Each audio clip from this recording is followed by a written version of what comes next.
Greetings, YouTubians, and welcome back to Wayne Sharp World, where today we're going to be taking another look, a deeper look into this guy right here. This is none other than the Reate EXO. Now, before I go any further into this review, I'd like to thank you guys for tuning in today. If you like what you see, please do me a huge favor, hit that subscribe button, follow along, and I will continue to bring you the content. I also want to let you know that today's episode is brought to you by White Mountain Knives. Look them up for all of your knife and EDC needs, and use this code right here, WSW10, for 10% off any knife on their website. And that's a pretty good deal when you're talking about a knife like this that's $280. Take a quick 28 bucks off that. And this, of course, will be linked below. If there's some in stock, these are very quick sellers, so please keep that in mind. But White Mountain Knives also has a very deep, broad selection of all sorts of great EDC knives.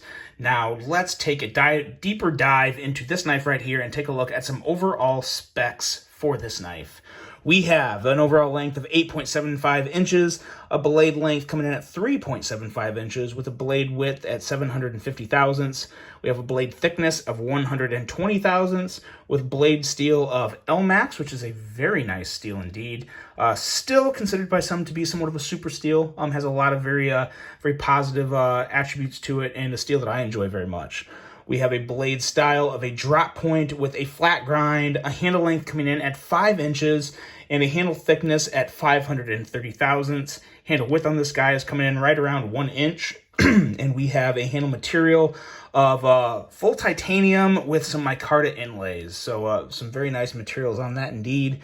And we have a locking mechanism, which is kind of it's not actually a truly fully locking knife. We'll talk more about that when we get into this handle, because there's a lot to really wrap around and fully understand before you make a purchase of a knife like this. The user is obviously right or left hand, tip down carry, based on the way you carry it. And you have a weight coming in at 4.91 ounces. Price on this guy is right around that $280-ish range. It'll vary a little depending on what style of blade and handle material and this, that, and the other. At least not handle material, but inlay material and stuff like that. Maybe like a coating on the blade. But right around that $280 price tag. So knowing that, let's take a look at some size comparisons and see just what this guy is coming in at. It's a pretty big knife. We have our Boker Quake and Air. This is a Caviso exclusive, and I do believe there's more of these coming. So if you're a fan of this, be sure to pay attention to Caviso as well. But doesn't really measure up super well in terms of width, but kind of close in length.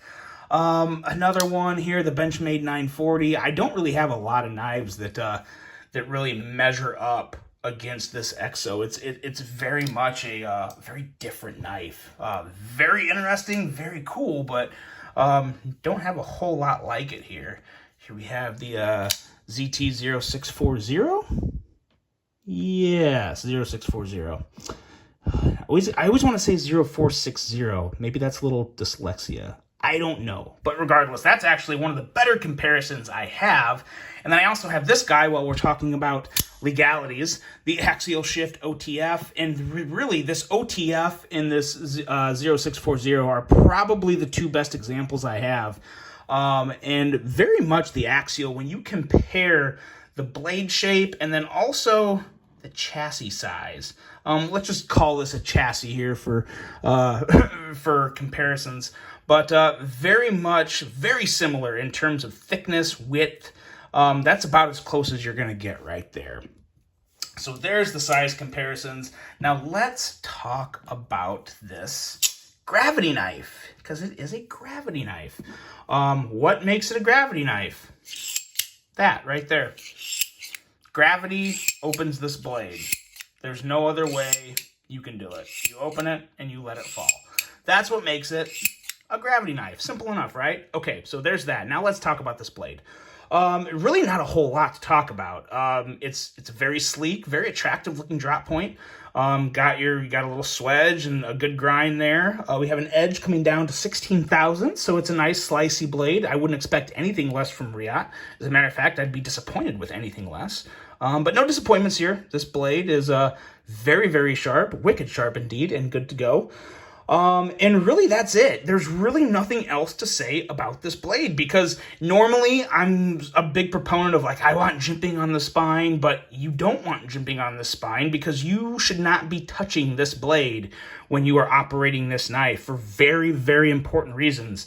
There's a lot to know about this knife before you go carrying it.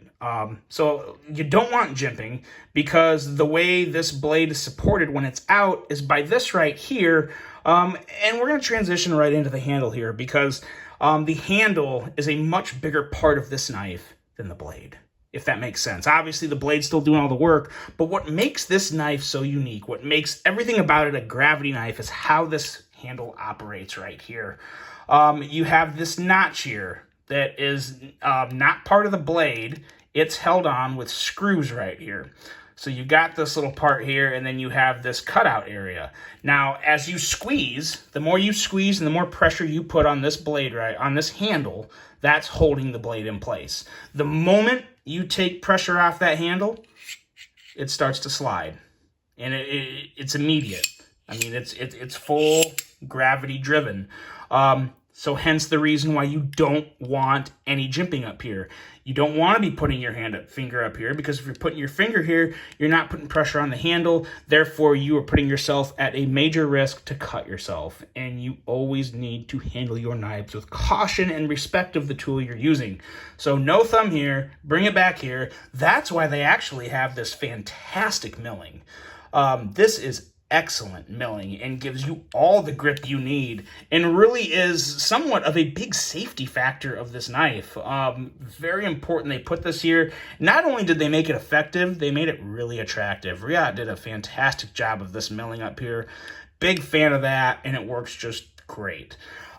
So that's how it gets kind of locked in. I say locked in because it's not truly locking. It's only locked as well, or held down as well, as your grip on this handle. So keep that in mind if you buy a knife like this. First of all, be aware of the legalities of it, because this is very much an illegal knife to carry in a lot of cities and states. We'll talk about that more in just a second, because to be honest, I think it's kind of stupid. But as stupid as knife laws may be, it is still very important to follow them, because they can come with some very severe penalties in terms of fines or maybe even jail time. So know your laws, abide by your laws, and you can still buy this knife. You just can't necessarily carry it outside of your house. So very important to know. Please educate yourself with the legalities of a knife like this in your area. But the rest of the handle is just very, very interesting in terms of how it is manufactured. Because when you lift this up here, what you have, we'll let the blade slide down. And this area here, this handle is basically, well, technically 4 pieces, but 2 pieces in terms of titanium. There's 2 pieces here. There's this upper half, kind of like this little shell or sleeve. And then there's this, we'll call it the chassis area here. This is all one piece of milled titanium, which is awesome. I really love the way Reate engineered this, because they just dropped the blade in here, and then the moment they put this little notch area on here, that's what keeps it locked in there. That's how you can't take the blade out. You could very easily disassemble this entire knife just by unscrewing that right there, taking the blade out, and then unscrewing this, and you have a completely disassembled knife. And that's really sweet. So is different and wild as this knife is, it's actually very simple. It's very simple in terms of disassembly. So I like that a whole lot. And I really just like, let's close that. I really just like the rest of the details all over this handle. From all of the different milling areas. You have these back here, and at the bottom you have different types of, and I mean, these are very functional too. They look good, but they're also very functional in creating that grip, that strong grip that's very important with this knife, that you really do when you're using this knife. Always, you're squeezing it and you're keeping it nice and tight in your hand, because that's as strong as the blade sticking out. The weaker your grip gets, the more likely that is. So keep it in mind.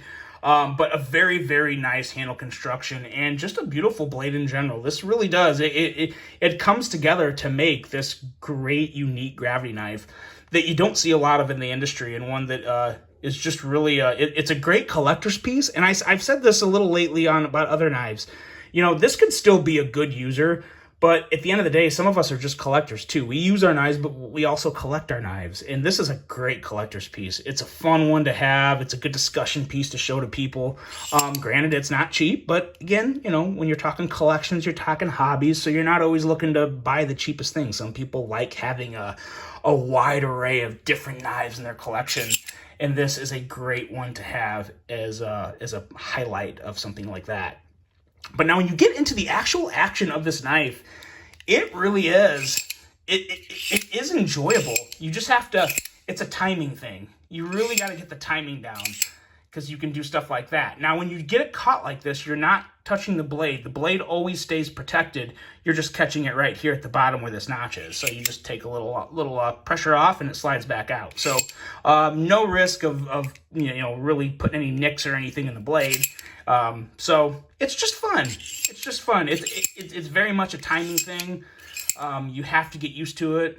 The sounds are kind of a little rattly sometimes, but again, that's the nature of this knife. This is not like any other knife.